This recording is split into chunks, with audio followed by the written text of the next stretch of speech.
Está no ar, podcast Informe MP. Informação que aproxima.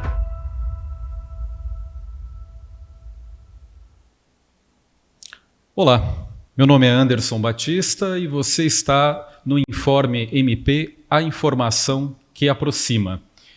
Um programa coordenado pelo Centro de Estudos e Aperfeiçoamento Funcional, dirigido pela doutora Maria do Socorro Milhomem, e que tem por objetivo trazer informação técnica e com qualidade para a comunidade jurídica.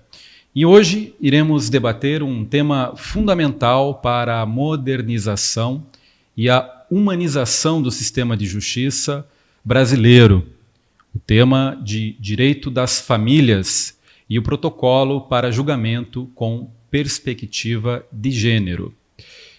Para nos guiar a esta reflexão deste tema, tivemos a honra e temos a honra de receber aqui nos estúdios da Rádio TV Web o Dr. Eduardo Augusto Salomão Cambi.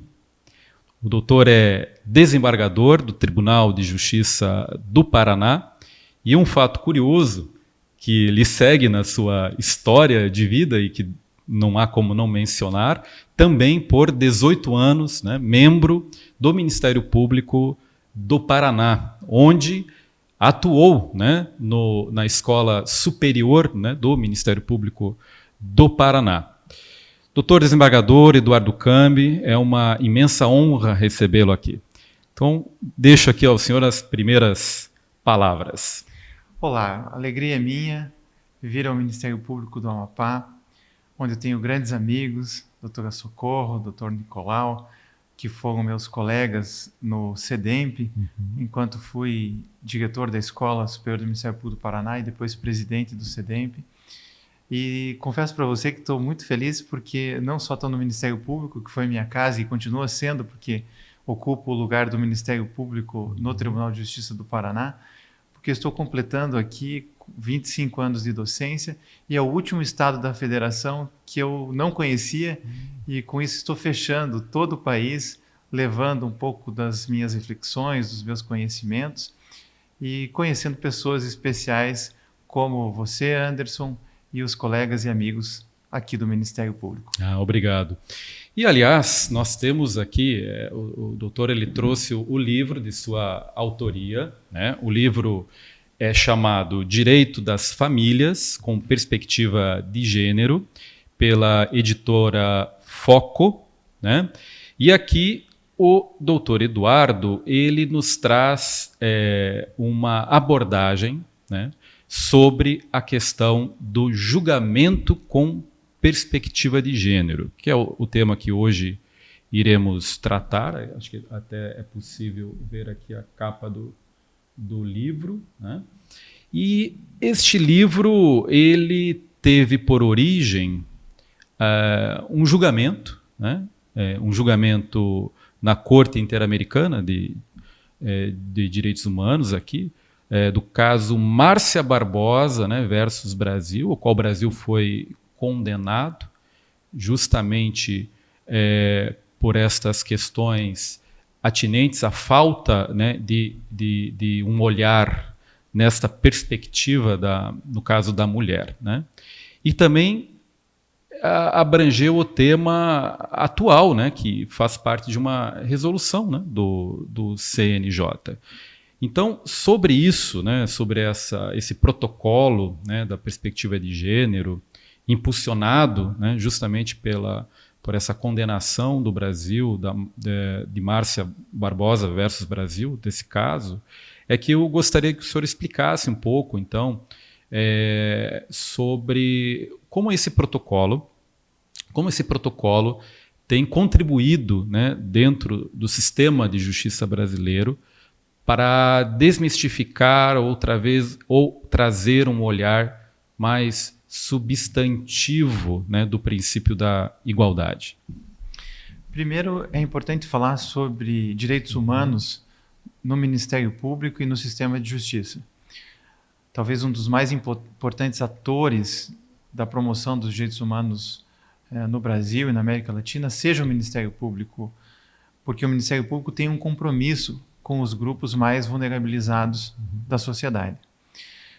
O Conselho Nacional do Ministério Público tem a recomendação 96, que recomenda aos integrantes do Ministério Público aplicar a jurisprudência da Corte Interamericana e também fazer o controle de convencionalidade. O Brasil foi condenado várias vezes pela Corte Interamericana de Direitos Humanos. Vamos lembrar também que algumas vezes não foi condenado, mas na própria Comissão Interamericana foi recomendado ao Brasil alterar determinadas práticas. A Lei Maria da Penha, lá em 2006, resulta desse compromisso do Brasil de não ser levado para a Corte Interamericana justamente para editar uma lei específica para reconhecer que no Brasil nós temos um problema gravíssimo de violência doméstica e familiar. A última estatística diz que nós temos 4 feminicídios por dia no Brasil, e essa é apenas a ponta do iceberg. Por quê? Porque isso mostra como a sociedade é uma sociedade patriarcal, uma sociedade sexista, uma sociedade misógina, uma sociedade machista em sentido estrutural, e que esses feminicídios decorrem de uma série de outras violências que precedem a morte de meninas e de mulheres. Então, portanto, não se trata de uma irracionalidade individual, né? Eu vi que o protocolo fala que faz parte da própria estrutura da sociedade, né? Acho que essa palavra é interessante fixar, né? Para as pessoas entenderem. Então, é um modelo estrutural de sociedade, o qual vai refletir diversos comportamentos. Seria isso? A opressão é uma opressão estrutural. E quando a gente fala de estruturalismo, a gente vai lá para Lévi-Strauss, a gente vai para os teóricos franceses que trabalharam esse tema e que mostram que a violência não é episódica. Quando você diz que 4 mulheres morrem no Brasil todos os dias pelo fato de serem mulheres, isso não é por acaso. Quando a gente vê casos de racismo no Brasil, a gente vê que isso também não é por acaso. Isso está dentro da cultura na qual há essa hierarquização de que o homem é mais importante, é mais racional, é mais forte, é o provedor da família, e a mulher tem que se submeter, tem que se silenciar, tem que entender que ela tem que fazer as vezes de alguém que está sujeita e, portanto, está dentro desse conceito de patriarcado.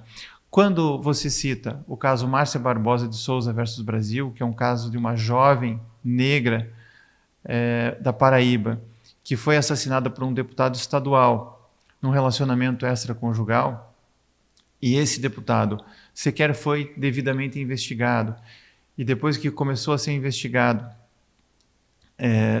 trouxe uma série de desculpas ou de justificativas, inclusive a imunidade parlamentar, para não ser processado, a única saída foi levar o Brasil até a Corte Interamericana, porque só o Brasil pode ser parte passiva na Corte Interamericana, e a Corte Interamericana então condenou o Brasil pelo fato de não ter adotado a investigação e a responsabilização deste crime específico, e nós tivemos então uma reparação para a família de Márcia Barbosa, mas também uma medida de não reparação, ou não repetição, por assim dizer.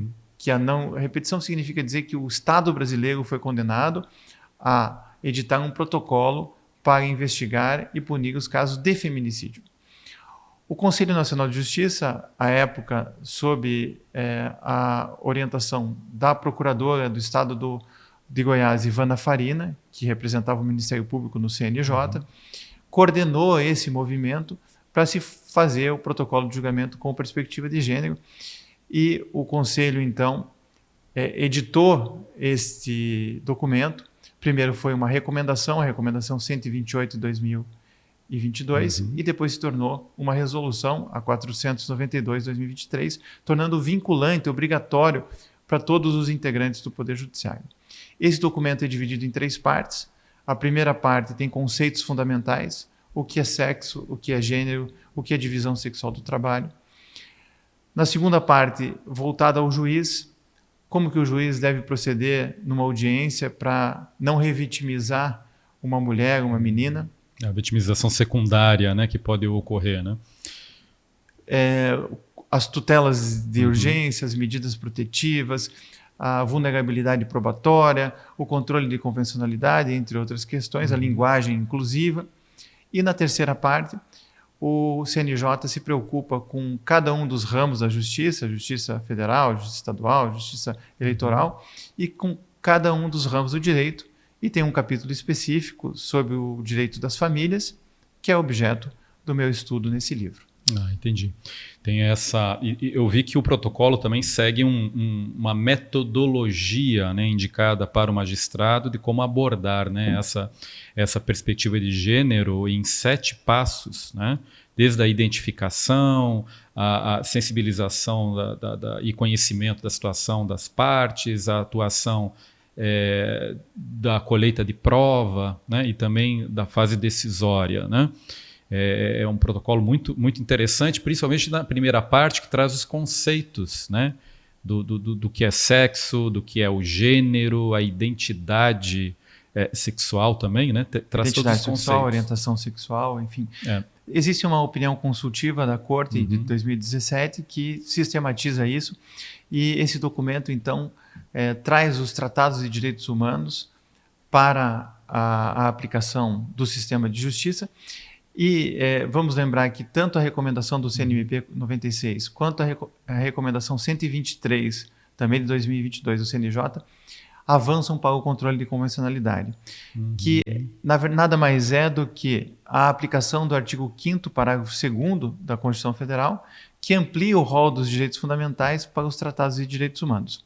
E agora, em março, o Conselho Nacional de Justiça editou o Estatuto da Magistratura Brasileira e Interamericana, a recomendação 168/2026, para dizer que toda juíza, todo juiz brasileiro é um juiz interamericano.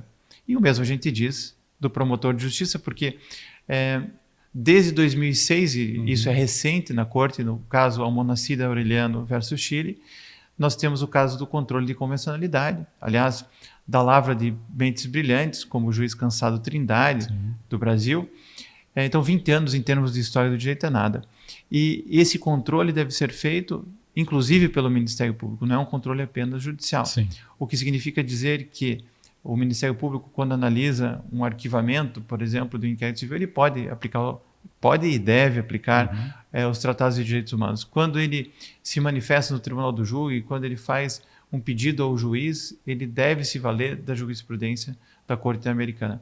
E não só dos casos que o Brasil foi condenado, que são precedentes, mas de todos os standards.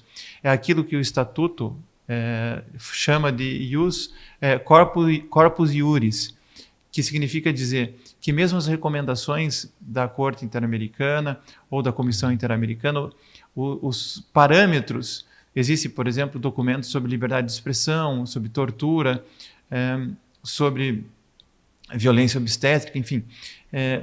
Todos esses parâmetros devem ser incorporados pelo sistema de justiça, especialmente o Ministério Público e o Poder Judiciário.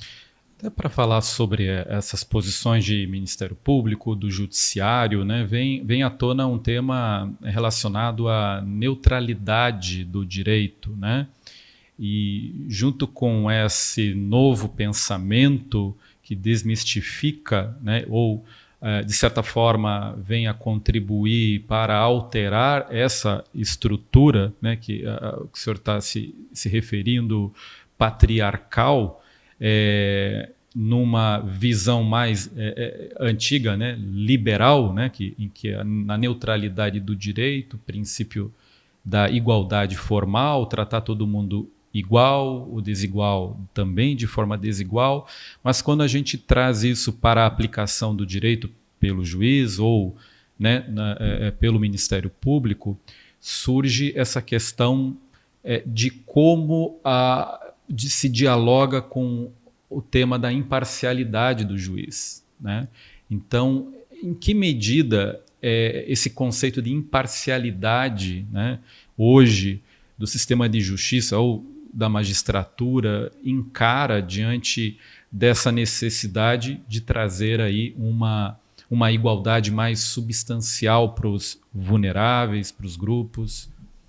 Bom, desde a Revolução Francesa, com a Declaração dos Direitos do Homem e do Cidadão, se entende que o Estado democrático de direito está fundado em 2 pilares: o princípio da separação dos poderes e os direitos fundamentais, ou os direitos humanos, que são o conteúdo substancial do Estado democrático de direito.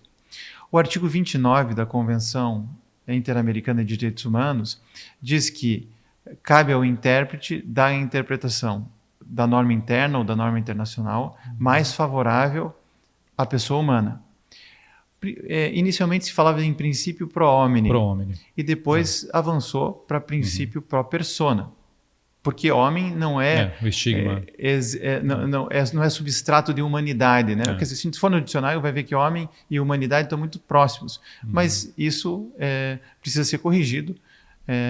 Tanto é que foi a Declaração dos Direitos do Homem e do Cidadão, e por conta disso Olympe de Gouges, em 1791, foi para a guilhotina, porque propôs o direito, a Declaração dos Direitos das Mulheres e da cidadã, excluindo 51% da humanidade, né?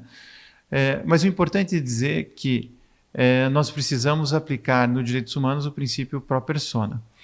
E no princípio pro persona, nós vamos levar em consideração as vulnerabilidades. Aquilo que o Estatuto da Magistratura Interamericana, incorporando a jurisprudência da Corte, fala em vulnerabilidades agravadas. Quem são as pessoas, e o STJ chama de hipervulneráveis na sua jurisprudência? Mulheres vítimas de violência doméstica e familiar, crianças e adolescentes, idosos, pessoas com deficiência, imigrantes, são todos uma categoria que a Corte chama de categorias suspeitas. Todas as vezes que estivermos diante dessas pessoas vulnerabilizadas, deve acender na nossa mente uma luz amarela, porque dependendo de como a lei e como a jurisprudência trata essas pessoas, essa discriminação vai se consubstanciar, de forma direta, de forma indireta ou de forma interseccional. A tua pergunta diz respeito à neutralidade. Neutralidade, que foi um conceito que vem lá da Revolução Francesa também, e que foi quebrado, porque quando veio a Revolução Francesa era para colocar limites ao absolutismo monárquico. Vamos lembrar que naquela época o juiz era a longa-manos do rei. O juiz era tão arbitrário quanto o rei, e por isso tinha que se colocar limites ao juiz. E é por isso que se falava que o juiz era a boca da lei, para ele não exorbitar aquilo que estava na lei. Entretanto, esse conceito foi modernizado, porque imparcialidade e neutralidade não são as mesmas coisas. Ninguém é neutro. Todos nós temos preconceitos, pré-compreensões, experiências, a ponto do professor Miguel Reale falar que direito é experiência, porque quando a gente aplica, a gente leva em consideração os nossos conceitos, os nossos valores, os nossos princípios. E por que o protocolo vem nesse momento? Nós temos hoje até um protocolo de julgamento com perspectiva racial também, que é outro tema importante dentro daquilo do guarda-chuva que a gente chama do direito antidiscriminatório, porque a gente pode ver a realidade de diversas formas. O que a gente precisa, então, é de letramento de gênero, letramento racial, para que a gente possa colocar lentes e enxergar essa realidade a partir da noção de vulnerabilidade, da noção do princípio pro persona. E isso não quebra a imparcialidade, porque parcial é o juiz que ignora a realidade e nada faz para alterá-la. Nós compomos um sistema de justiça. Nós estudamos direito, mas para fazer justiça. A nossa luta é por justiça. De modo que o artigo 29 da Convenção Interamericana e o princípio pro persona nos recomenda isso. E é interessante dizer que essa ideia de soberania não é quebrada quando a gente aplica os tratados de direitos humanos. Primeiro, porque a Convenção de Viena diz, pelo Pacta Sunt Servanda, que nós temos que aplicar os tratados de direitos humanos. Depois, o artigo 5º, parágrafo 2º da Constituição, pelo bloco de constitucionalidade, diz que os direitos humanos, os direitos fundamentais, não se restringem ao rol do artigo 5º. Outros princípios e regras que tanto da própria Constituição quanto também do direito internacional, né? Aquilo que a gente chama de constitucionalismo multinível, ou no caso de gênero, constitucionalismo feminista multinível. Então, esse é o método, buscar a interpretação que melhor promova a dignidade da pessoa humana. Então, o protocolo vai ser aplicado em quais casos? Quando a gente estiver diante de mulheres, ou pensando num gênero no sentido mais amplo, né, mulheres trans, por exemplo, toda vez que nós estivermos diante de uma violência doméstica e familiar, lá no artigo 7º, exemplificativamente da Lei Maria da Penha, nós temos violência física, violência psicológica, violência sexual, violência moral, violência patrimonial, e agora, recentemente, na lei do vicaricídio, né, a violência vicária, mas temos outras violências, a violência política, a violência digital, a violência obstétrica.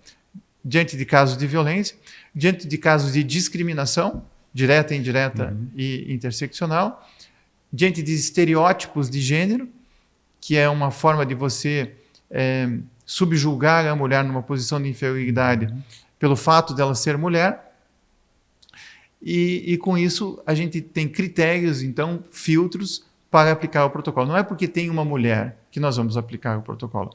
O protocolo, tal como a Lei Maria da Penha, é uma ação afirmativa. Afinal de contas, não existe esse sujeito universal, muito menos nós temos que quebrar a ideia de que o sujeito universal do direito é o homem branco, cisgênero, heterossexual. Androcêntrica. Exatamente. E até porque também não existe um conceito universal de mulher. A mulher negra, pobre, da periferia é muito mais discriminada, muito mais vulnerabilizada do que a mulher branca que chegou à universidade e que ocupa postos de poder na sociedade, ainda que nós sabemos que as mulheres no Brasil ganham 20% a menos do que os homens, que 85% do nosso Congresso é composto por homens, e que, de um modo geral, os tribunais, as grandes empresas são formadas ou são constituídas mais por homens do que mulheres. Você chegou a comentar agora há pouco sobre essa inovação legislativa, né, que na Lei Maria da Penha, que foi definir, né, o que era aquela violência vicária, né, né, porque além de introduzir o conceito, né, legal disso, também trouxe uma alteração do Código Penal, né, ao incluir um artigo 121, se falha a memória, e também definir como crime hediondo, né? Obviamente que isso essa violência de gênero é uma manifestação daquilo que a gente estava falando, dessa estrutura patriarcal, e que vem o Estado agora tentar proteger. E como é um tema tão novo, né, para muitos, é um tema extremamente novo e com muitas repercussões, poderia explicar para a gente melhor o que é essa violência vicária? É um tema novo, foi produto da Lei 15.384, agora do dia 9 de abril de 2006. Essa lei mudou 3 dispositivos. Primeiro, introduziu no artigo 6º introduziu o parágrafo 6º no artigo 7º da Lei Maria da Penha, para definir violência vicária, entendida como qualquer forma de violência praticada contra descendente, ascendente, dependente, enteado, parente, pessoa sob guarda ou responsabilidade direta da mulher ou pessoa de sua rede de apoio, com vista a atingi-la. Eu já vou falar disso. Trouxe o 121B, é o 121B, que é o vicaricídio, e introduziu também na Lei de Crimes Hediondos o tipo penal do vicaricídio. Primeiro, essa lei decorre de um projeto de lei que já estava desde 2024 do Congresso Nacional, mas nós tivemos esse ano um caso lá em Itabiúna, Goiás, de um secretário municipal que, num contexto de separação da mulher, trágico, não aceitando a separação, disse que ela ia sofrer, e por conta disso ele matou os 2 filhos e depois se matou. E isso apressou o processo legislativo e fez com que o Brasil modernizasse a sua legislação, exemplo do que já acontecia na Espanha, por exemplo. O que é a violência vicária? É quando o homem quer atingir a mulher e o faz isso por intermédio dos seus filhos, ou até de um pet ou de algum objeto que é muito valioso para a mulher. Por exemplo, eu julguei um caso no tribunal que se tratava de uma disputa de guarda de filhos. E o marido, então, com muito mais dinheiro do que a mulher, o que ele fez? Ele comprou os filhos. Ele ofereceu aos filhos benefícios para que eles ficassem do lado dele.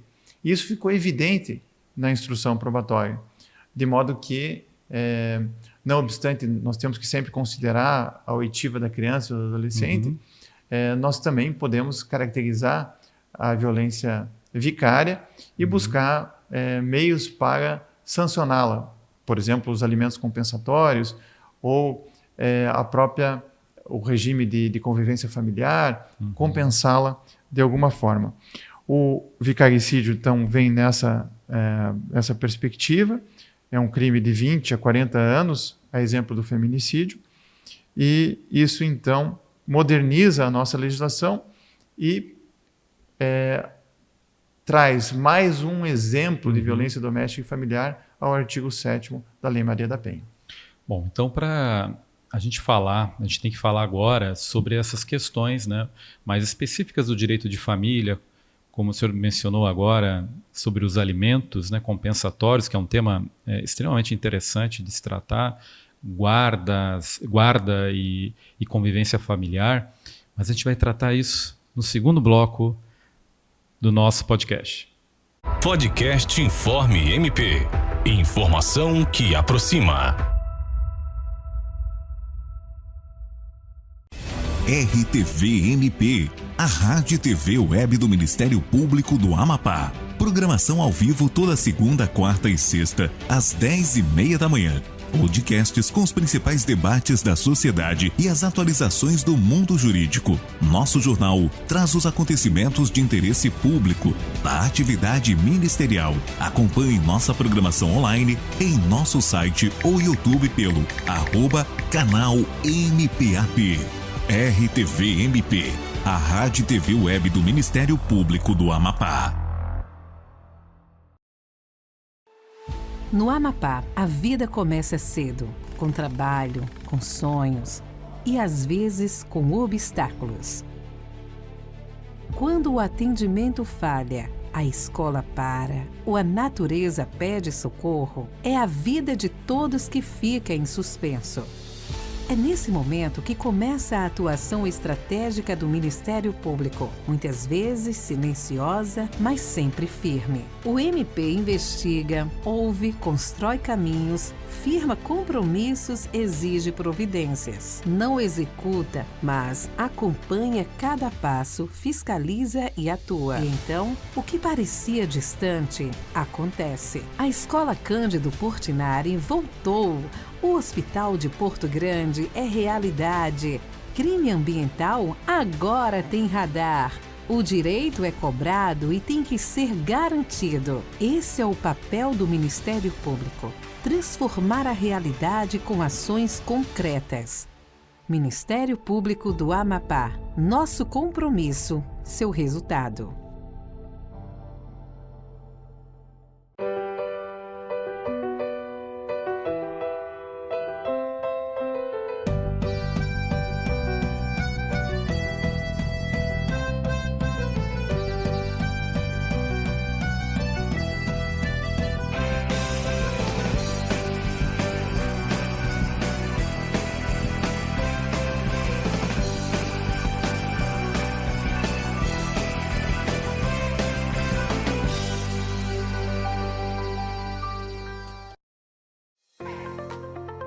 Você sabe o que é o Ministério Público?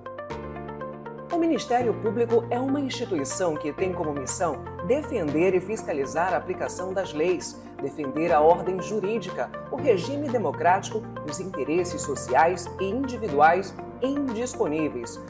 O Ministério Público é uma instituição autônoma e não está vinculada a nenhum dos poderes. Promotores e promotoras atuam em parceria com a sociedade, defendendo direitos coletivos e individuais. Mas afinal, o que faz um promotor de justiça? Promotores e promotoras são responsáveis por defender o interesse público e agir pelo cumprimento das leis. Em resumo, as principais atribuições de um promotor de justiça são: fiscalizar o cumprimento das leis, proteger os direitos das crianças, idosos e mulheres, combater a corrupção, defender o meio ambiente, atuar no combate à criminalidade. O Ministério Público também ouve você. É por meio da ouvidoria que você pode denunciar, sugerir ou pedir ajuda. Ministério Público do Amapá, em defesa de quem precisa, em parceria com você.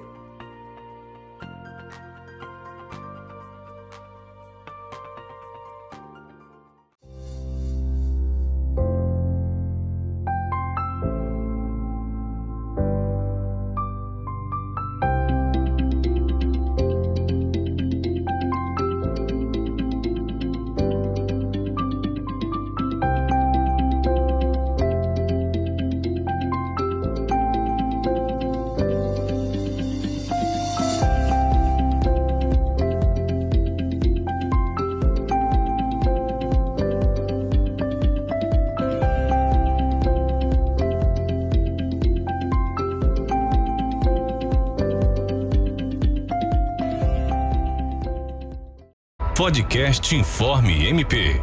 Informação que aproxima. Estamos de volta aqui no nosso Informe MP, a informação que aproxima, e estamos com o Dr. Eduardo Augusto Salomão Cambi. Doutor, então vamos falar um pouco mais sobre temas mais específicos, né, do direito das famílias. E um tema que o senhor trata é sobre os alimentos compensatórios, né, que seria classificados em humanitário e patrimonial. Qual é o conceito desta espécie de alimentos? Bom, nós temos duas espécies de alimentos, os alimentos civis ou assistenciais e os compensatórios. Os civis ou assistenciais são aqueles do artigo 1694, parágrafo 1º, que você concede para parentes e pode conceder também para ex-cônjuge e ex-companheiro. Esses alimentos estão baseados no binômio necessidade e possibilidade. Então, vamos imaginar um casamento em que a esposa ou uma união estável em que a convivente abriu mão da sua carreira para acompanhar o marido, às vezes até no exterior, e ficou no cuidado dos filhos, no cuidado da casa, e passado 20 anos, ela precisa retornar ao mercado de trabalho, e ela tem necessidades. E então, aquilo que a gente chama de transeficácia do direito aos alimentos. Os deveres de convivência, de coabitação, de lealdade, eles cessam com a separação de fato, mas o sustento pode permanecer por um período, embora a regra seja os alimentos sejam transitórios e excepcionais, por um determinado período, ou se ela já está muito idosa, não tem condições de voltar ao mercado de trabalho, aí excepcionalmente se pode se fazer sem prazo. Os alimentos compensatórios é uma construção da doutrina e da jurisprudência, não tem previsão no Código Civil, muito embora o projeto de reforma do Código Civil, que é o PLS 4/2025, trata expressamente desta matéria, até sob a influência de doutrinadores como Rolf Madaleno, que pensou esse tema. Os alimentos compensatórios, eles podem ser humanitários ou podem ser patrimoniais. Os humanitários decorrem da abrupta queda de padrão de vida. Então, a mulher trabalha, mas ganha muito menos, por exemplo, do que o marido. Então, ela tem um padrão de vida, esse padrão de vida é reduzido e, por conta disso, se fixa uma pensão alimentícia. Recentemente, nós julgamos um caso envolvendo um jogador de futebol muito conhecido que passou pelo Paraná e depois foi para a Europa. Esse jogador era muito jovem, 18 anos, e casou com uma moça de 20 e poucos anos, 21, 22 anos. Esse casamento durou 1 ano, depois ele voltou para o Brasil, não deu certo, e ela pediu, então, alimentos compensatórios, porque embora ela recebesse lá um determinado valor, ela até tinha uma influência na rede social e tal, a queda do padrão de vida foi muito grande. Como o casamento durou apenas 1 ano, nós demos a ela mais 1 ano de alimentos compensatórios, num valor, ele recebia quase R$1 milhão de salários, mas um valor que era mais ou menos 30, 40 salários mínimos, que era mais ou menos o que ela gastava no cartão de crédito, como se fosse uma compensação pela frustração daquele relacionamento que não deu certo, pelo fato dela ter largado tudo no Brasil para acompanhá-la. Esse, então, é os alimentos compensatórios humanitários. O patrimonial é quando o regime de bens é o regime da separação convencional ou legal de bens. Por exemplo, quando houve um pacto antinupcial, um contrato de convivência, ou quando ainda não houve a partilha do casamento anterior, há uma separação de fato, pode ali haver uma união estável, mas não há a possibilidade de se ter o regime da comunhão parcial de bens, porque a partilha anterior não foi resolvida. Nesses casos, é possível ter os alimentos compensatórios patrimoniais. Ou seja, vamos imaginar que tenha passado 30 anos e que exista ali uma sociedade comercial, uma empresa. Essa empresa que já era do homem, ela cresceu muito durante o período em que eles estiveram casados ou estiveram vivendo em união estável. Então é possível que, até que seja feita a valoração das cotas, se fixe um valor compensatório desse patrimônio que uma parte é da mulher. A gente usa muito os alimentos compensatórios também como uma forma de estimular a partilha, porque o calcanhar de Aquiles do processo de família é a partilha. O casal se separa, cada um passa a ter sua vida, ter seus novos compromissos, mas aquele patrimônio não é dividido, e muitas vezes a gestão desse patrimônio e a posse desse patrimônio fica com o marido, no caso, por exemplo, de uma sociedade familiar. Então, para estimular essa partilha, nós estipulamos até a formalização da partilha os alimentos patrimoniais. Interessante. Então, tem essa construção, né, jurisprudencial, vem sendo aplicado esses entendimentos no Tribunal de Justiça do Paraná. Já está consolidado isso no Superior Tribunal de Justiça, tanto é que essa comissão que foi presidida pelo ministro Salomão contemplou também isso no projeto de lei, no PLS 4/2025. Perfeito. Outro tema também em direito de família é em relação à guarda de filhos e à convivência familiar. Especialmente agora focado também nessa perspectiva de gênero, quando há o estereótipo, né, criado e relacionado à mulher e ao homem, né, em que o arranjo fica com que a mãe se mostra como a vilã, e aqui eu estou mostrando um estereótipo, né? É aquela que fica os 25 dias, né, com a criança e acaba sendo vista mais como uma vilã, porque acaba tendo o ônus, né, de dizer ou não, de impor, né, uma educação. E o pai, com pouco tempo de presença, né, acaba tendo o bônus, né, já que fica o pouco momento com esta qualidade, sem ter que, muitas das vezes, impor, né, alguma expressão do não para a criança. Então, esse acredito eu que é um estereótipo também criado, né? E como que esse julgamento de perspectiva de gênero pode levar o juiz a entender para resolver essas questões relacionadas à guarda, à convivência familiar? Primeiro que tem 2 princípios constitucionais que a gente tem que ter em mente quando resolve questões de guarda e convivência familiar. O primeiro deles é o princípio da superioridade e do melhor interesse da criança e do adolescente, que está no artigo 227, caput da Constituição, reproduzido no artigo 4º do Estatuto da Criança e do Adolescente e na Convenção dos Direitos da Criança da ONU. O que significa dizer que a criança e o adolescente é um sujeito de direitos e, portanto, que a gente tem que superar o paradigma adultocêntrico. Isso significa que a gente não usa mais a palavra, em hipótese nenhuma, menor, que não existe menor, porque a ideia de menor remete à ideia de um adulto precoce. E não é isso que acontece. A criança e o adolescente são o elo mais frágil da sociedade, são pessoas vulnerabilizadas e que precisam de uma tutela diferenciada.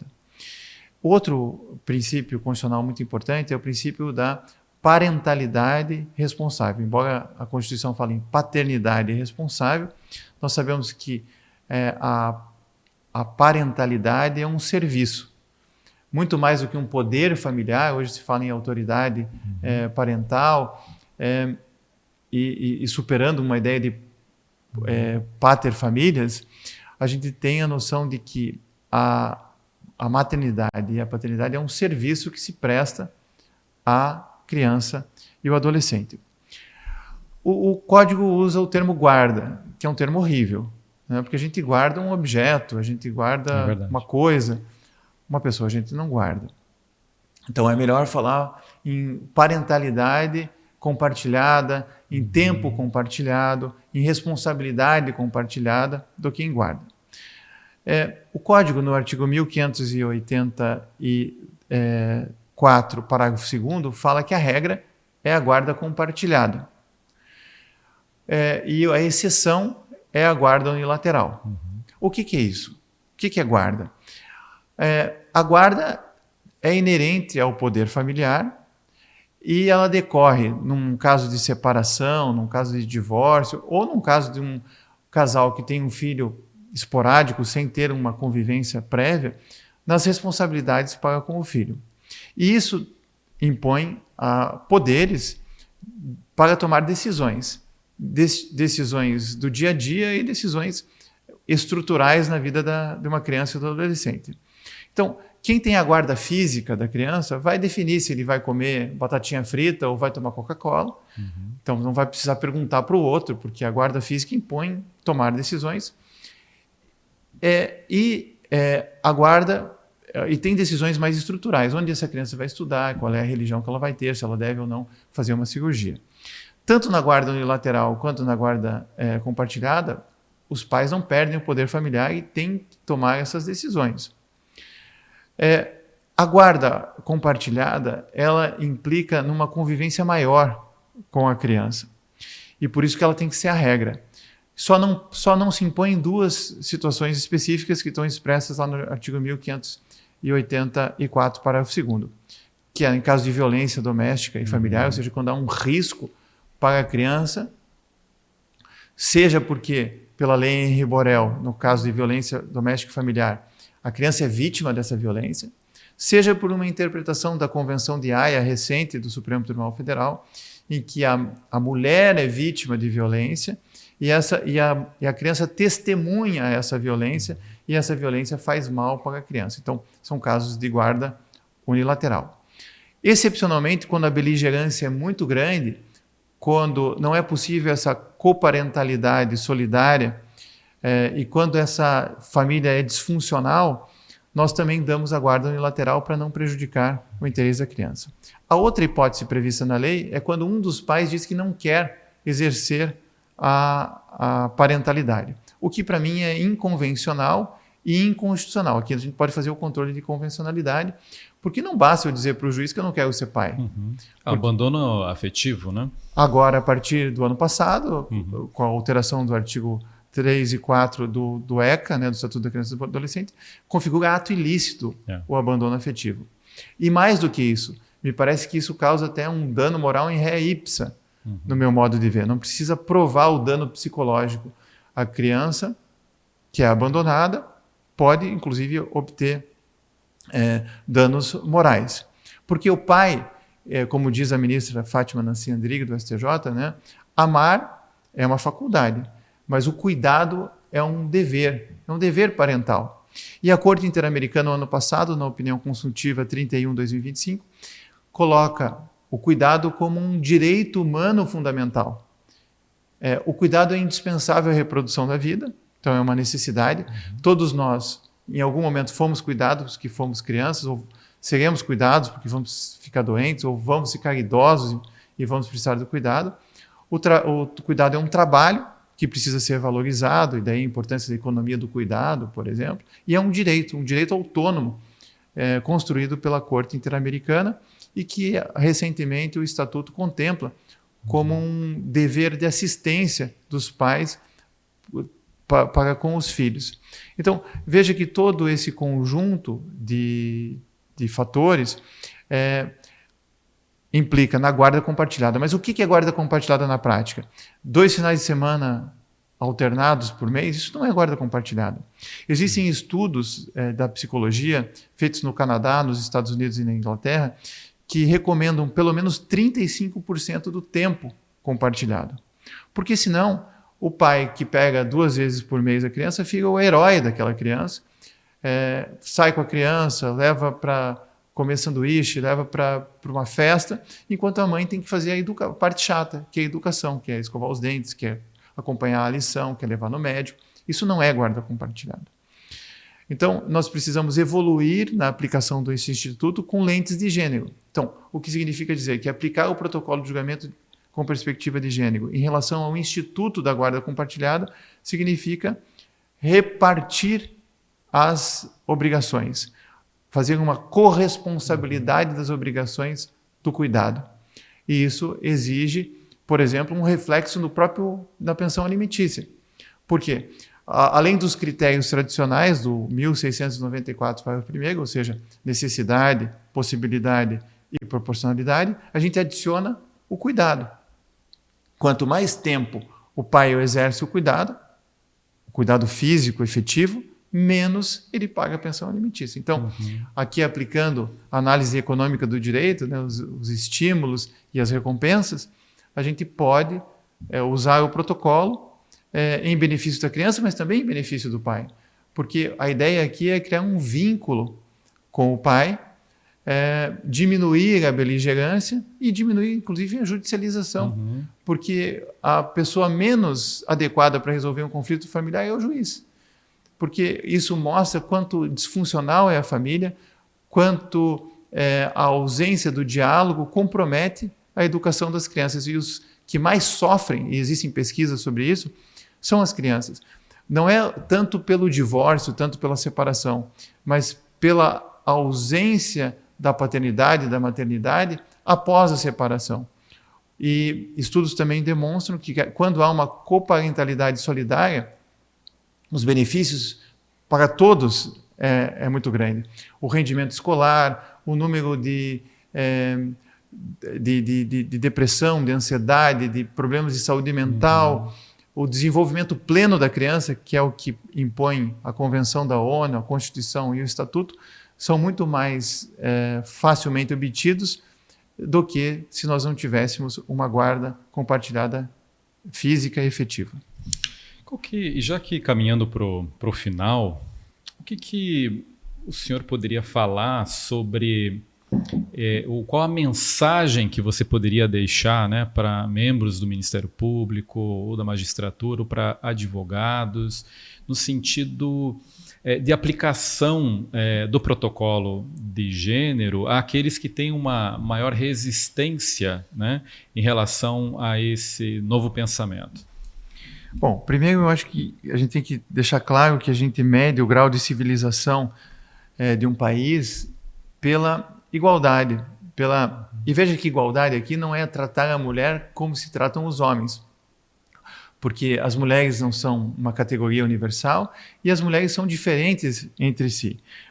Vamos imaginar que o Charles Fourier, logo depois da Revolução Francesa, ele tem uma frase importante que ele diz assim: o grau de civilização de uma sociedade se mede pelo grau de liberdade da mulher. E mais recentemente, o Antônio Guterres, secretário-geral da ONU, diz que a igualdade de gênero está se distanciando cada vez mais. No caminho atual, a ONU Mulheres a coloca a 300 anos de distância. Ou seja, se nós mantermos o mesmo padrão, nós vamos demorar 300 anos para ter equidade de gênero.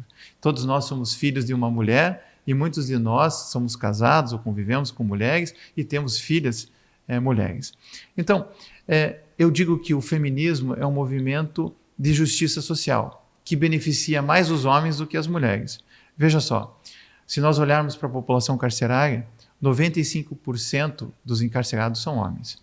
Se nós vamos ver os números do suicídio, nós vamos ver que os homens se suicidam 4 vezes mais do que as mulheres.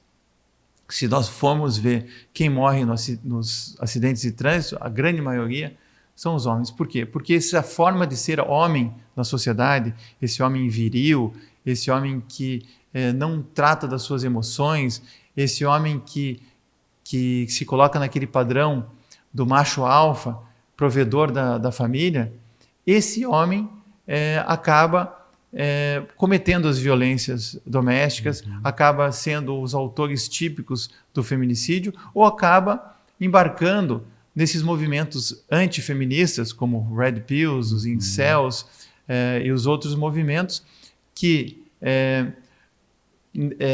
por não conseguirem construir uma relação saudável, querem controlar o corpo feminino, controlar a mente feminina. Esquecendo que a mulher é um ser desejante e que ela precisa ser respeitada dentro da sociedade. Então, ao fim e ao cabo, nós estamos falando de justiça social e do modo de ser homem, de ser mulher nessa sociedade. Nós temos que repensar a relação com o outro. E isso é muito difícil, porque muitas vezes a gente vê o outro como inimigo, como adversário. Só que a gente se esquece que ninguém vive sozinho, ninguém é feliz sozinho. Então, nós vivemos um período que nós precisamos repensar a forma de ser no mundo e talvez o protocolo nos ajude, pela lente de gênero, a perceber o nosso papel na sociedade e buscarmos, especialmente dentro do sistema de justiça, a igualdade em sentido substancial, a equidade, que é um termo que vem lá de John Ross, como sinônimo de justiça. Dr. Eduardo Cambi, agradeço, portanto, a sua vinda no nosso podcast. Gostaria aqui de mostrar novamente, né, o seu livro, para que todos possam ter conhecimento dele. É esse aqui, ó. Tá? Agradeço sua vinda ao Amapá, agradeço a vinda aqui ao nosso estúdio da Rádio TV Web. A você, muito obrigado por essa participação e nessa expectativa que tivemos com o Dr. Eduardo Cambi, neste tema tão interessante que é a perspectiva de gênero, né, no seu julgamento. E deixo aqui aos senhores a participação nos nossos próximos episódios e deixe seu comentário até o próximo encontro com o Informe MP. Você acompanhou Informe MP, toda segunda, às 10h30 da manhã, com os principais debates do mundo jurídico.